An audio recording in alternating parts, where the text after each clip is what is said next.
কেমন আছো রাজ? কে আপনি? চিনতে পারছো না আমাকে, নাকি চিনেও না চেনার ভান করতেছো? চেনার কথা কি আপনাকে? এক সময় তো পরিচিত ছিলাম। সেটা অতীত। তা বটে, বললে না তো কেমন আছো। যেমন রেখে গেছো। কালকে রাস্তায় দেখলাম, চিনতে পারছিলাম না। চিনার তো কথাও ছিল না। এভাবে বলছো কেন? এটাই তো চেয়েছিলে, তাই এতদিন পর ব্লগ খুলে নিজে থেকে এসএমএস দিলে কি মনে করে? বললাম না তোমাকে আজ রাস্তায় দেখলাম, কেমন যেন এলোমেলো দেখাচ্ছিল, তাই এসএমএস দিলাম। ও তাই বলো। নিজের কি অবস্থা করেছো? এমনটাই তো চেয়েছিলে। তুমি আমাকে সারা জীবনের জন্য ভুল বুঝে গেলে রাজ। ভুল বুঝিনি, যা সত্যি তাই বলেছি। তা কেমন আছো তোমার স্বামী সন্তান নিয়ে? কেটে যাচ্ছে। কেন? সুখের আশায় তো ছেড়ে গিয়েছিলে আমায়। বলতে চাই না এই ব্যাপারে। জানি এড়িয়ে যাবে। আমার প্রশ্নের উত্তর নেই তোমার কাছে, আমি জানি। ভুল বোঝো না আমাকে, পরিস্থিতির শিকার ছিলাম আমি। মিথ্যা কথা। তুমি যেটা জানো তার বাইরে অনেক কিছু ছিল।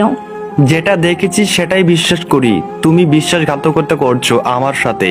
সামান্য কয়টা টাকার জন্য আমাকে ছেড়ে বিয়ে করছো অন্য একজনকে।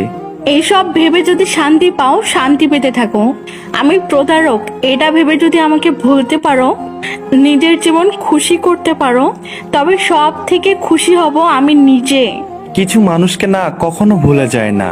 যাই করুক না কেন তার মনের মধ্যে থেকেই যায়। চুপ করে থাকো না, এই একটা প্রশ্ন আমায় কুরে কুরে খাচ্ছে। কেন এমন করছো আমার সাথে? তবে আমাকে যে বলতে তুমি আমাকে ভালোবাসো, আমার জন্য সব করতে রাজি আছো, তাহলে কি এগুলো ছিল সব তোমার মিথ্যা কথা? কিছুই মিথ্যা ছিল না, তোমার জন্য সব করতে পারি আমি। তাই তো এতগুলা দিন অন্য একটা মানুষের সাথে থেকেও চুপচাপ সংসার করে যাচ্ছি। চিনে জেনে যাকে কখনোই ভালোবাসি নাই, আমি তার বাচ্চার মা। আমার জন্য মানে?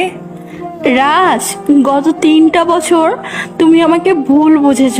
আমি চেয়েছিলাম তুমি যদি আমাকে ভুল বুঝে নিজেকে সান্ত্বনা দিতে পারো, নিজের জীবন ভরিয়ে ভালো থাকতে পারো, তাহলে না হয় আমি সারাটা জীবন তোমার চোখে বেঈমান প্রতারক হয়ে থাকবো। তাই এতদিন চুপ ছিলাম, তোমার মুখোমুখি হইনি। আজকে না চাইতে তোমার সামনে পড়ে গেলাম। আমি সেই রাজকে ভালোবাসতাম, সে কখনো সিগারেট ছুঁয়ে দেখেনি। আজকে দেখলাম তোমার হাতে সিগারেট। পাড়ার বখাটে ছেলেরা এখন তার বন্ধু, কলেজের টপার বয় এখন নাকি আর কলেজেও যাও না। যে সামান্য সিগারেটের গন্ধ সহ্য করতে পারতো না, শুনলাম সে নাকি আজ নেশা করে কাটাতে পারে। আমি তো এমনটা চাইনি কখনো, চেয়েছিলাম তুমি ভালো থাকো। আমার